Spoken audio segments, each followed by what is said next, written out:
Nearly 3 weeks after President Donald Trump withdrew the United States from the Iran nuclear deal, there are signs of a new strategy from the administration.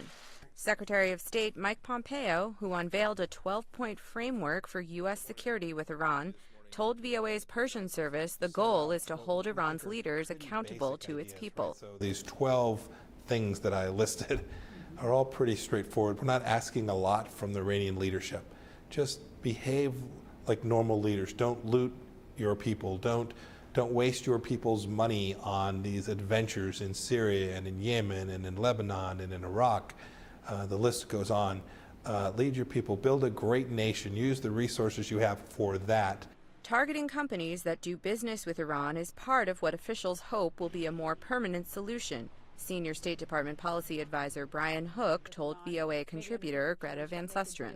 Our goal is to have a treaty, and there's many different ways that you can capture a change in a bilateral relationship.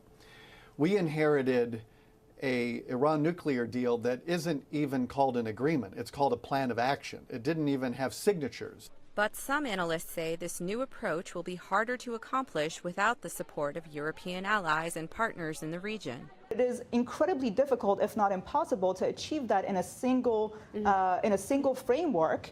And the Europeans I think, have it right. They know that they can't do that. They are going to keep the nuclear deal and they build on it. Others say appealing to the Iranian people, who took to the streets in anti-government protests earlier this year, is a crucial step in holding the country's leaders accountable. The Iranian people speak for themselves, and they are their own best advocates. So when the Iranian people go out into the street and they chide the regime for its foreign adventures, you know who they blame.